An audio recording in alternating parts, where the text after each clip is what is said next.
back exercises like the rows and the the one arm rows, the T-bar rows, cable rows.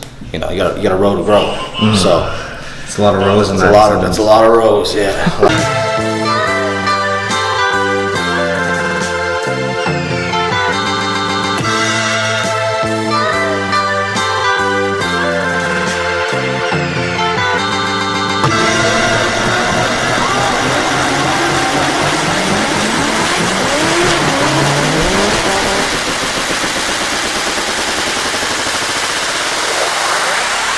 Turn me up some.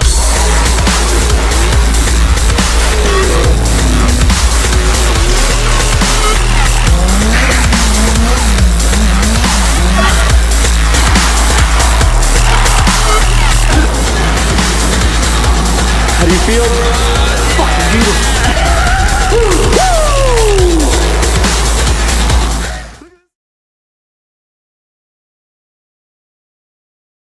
For the squat, you always want to make sure you have like a good stance. Like you don't want to be too close. You can be, but it's very bad for your hips. Like people like they'll like go in or something, and they'll do some crazy stuff. I've seen some wild stuff in the gyms. So what I do is I always kind of go shoulder width, and my toes are pointed out. It's better for your knees. So when you go down, it's kind of like the right plane to go down at. So the way I always do it is I'll set the bar up. Set up your feet, kind of tighten your core a bit, and your ass cheeks kind of like flex your ass a little bit. But when you go down, try not to go like that first, because you're gonna do a shit ton of like damage to your hips. You want to try to just go straight down and then up, and just try to keep it on like the same plane, like every rep, up down.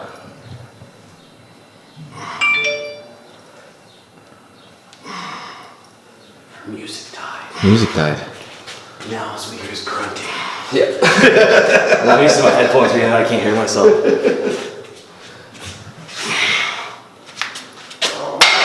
Oh, a little high. Drop. Well, he is tall. Yep. That's when you know you're good. Typically, though, you work out, you do like 8-5-3. Yeah, no, I do. So what I do is I'll do like this. Will be a warm up. So I'll do 15. 12, 10, 8, 8, sometimes 6, but I'll strip the last one. Yeah. And then I'll just kind of go with that. And see, I try for 6 or something like that, but right now I don't. So you do more like the pyramid kind of. Basically, yeah, and then you can do it either way, right? Yeah. Like you could go from like your heaviest, like where you get like 2 to 3 maybe reps, and then just keep stripping it. Yeah. Keep stripping, but like go down like 5 pounds, yeah. 10 pounds, 5 pounds, 10 pounds, whatever. But yeah. Did you want more plates? I gotta do legs tomorrow, so I'll let you guys do the more weights. I'm just gonna. Yeah, add more weight on me. No problem. I'm fucking lazy, son.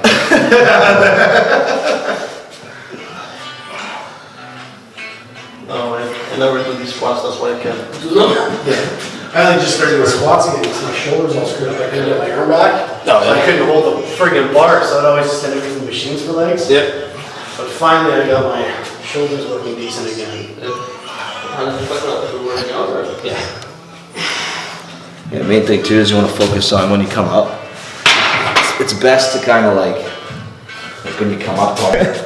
It's all about the belly. There's the difference too. With there's people like powerlifters, they like low bar. I don't know if you ever heard that. So it's like it's right back here. Like yeah, off the shoulder on the back. And not far That's back. Yeah, I hate it. So high bar is where I stay, like right above on the traps here.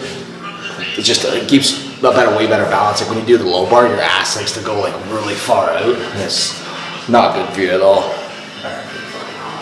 It is warm out. Yeah. And even for your last kind of set too, you kind of you stay really low for a while. It helps with the stabilizers, and it helps kind of pump more blood because you're kind of stuck down here. You're stuck in what's called the hole, and then get out. So it puts a lot more stress on the quads, and it just gives you better growth in a sense. But I would use it as like a last set kind of thing. Yeah.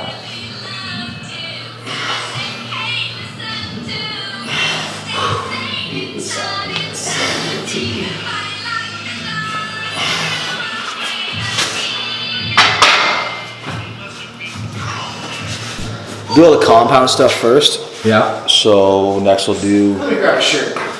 probably the bench press, only because it'll give us some time to kind of give our legs a break. Because when we do deadlifts, a lot of your hammies and your glutes, your lower back obviously is the primary like muscle groups, and your lats too. But I like to do deadlifts for back. A lot of people argue that they would rather do it for legs, like hammies and stuff like that. But I stick to the straight leg deadlift for that, and I like doing my deadlifts for like a warm up for a back workout, because it gets the blood pumping, gets all the testosterone in there. Like it naturally boosts your testosterone because you're using so many muscle groups that like it's scientifically proven by doctors that it literally ups your testosterone by like 20% or so. Like it goes up.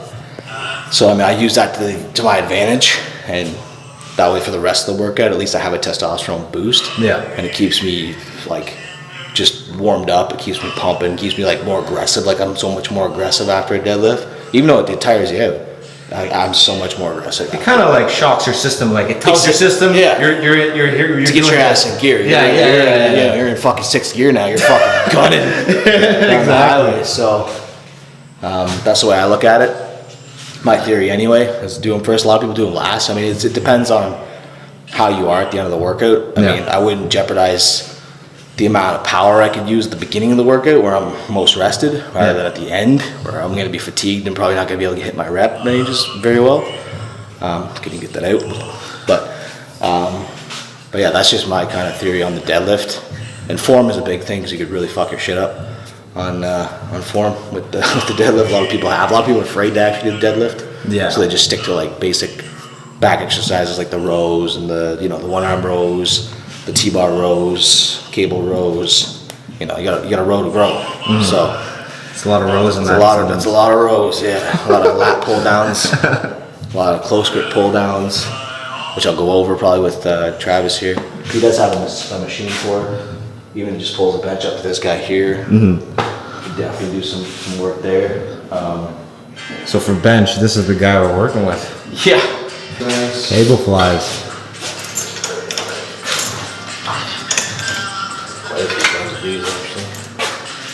I mean, I like to do these last, and I like to always kind of come out here, back, squeeze. Try to go too far back because you're just going to ruin your shoulders. Eventually, you just kind of want to stay like just a little bit past your chest, not like some people you see they're like way back here, just trying to squeeze it out. No, don't do that. Always kind of come back. And I found instead of kind of going wide out here, kind of keep your arms in. So keep it plain pretty much, yeah. To the center, like you want to basically join your hands. Like that. And that'll give you a maximum pump in there, and give you rip most of the muscles up in here. People have a lot of trouble kind of doing the middle of the chest. I've had a buddy that had that problem. He's like, I don't know how to hit it. And like, try different angles. Because the biggest thing is angles will get you bigger. You can't keep doing the same thing over and over again because your muscles will get used to it. So you have to change it up. Even do a program for like a month or two, and then switch your exercise. Even if it gets boring. I'm doing this for 4 years, so I find just mixing certain exercises back and forth kind of helped me keep growing and kind of keep me looking more leaner and stuff. Like I'll use different kinds of angles, different like dumbbell instead of barbell, or incline dumbbells instead of incline bench. You know what I mean? Like you gotta mix it up. So I like to do every third workout is to mix up the incline with the dumbbell and then like the actual bench. Sometimes I'll use the Smith machine if I feel like I need to because I want to really up my incline right now. The incline bench is kind of garbage. So I've been trying to up it. So a good way to do that is obviously use the Smith machine, which will help with balance and stability. And just honestly, I can get a lot more weight up using the Smith machine because it's controlled, a lot more controlled. So for that, that's just some advice for anybody that's looking to up their chest game up a little bit. Different angles. Even with the different machines, like you're automatically technically changing your angle a bit. No, a little bit.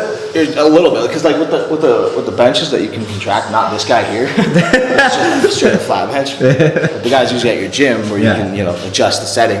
It's actually a really cool idea is to have it kind of either down or up, and then each set you drop it down a notch. Oh, I see. So you every hit set, it- and then you could bring every it set you back hit it. up. Oh, that's crazy. Yeah. So you can work different angles all in one workout, like one exercise. You can mix it up, go up and down. Hello, we're back. All right. The last section of the squat. You want to do one more? Oh, he's got one more. Oh, yeah.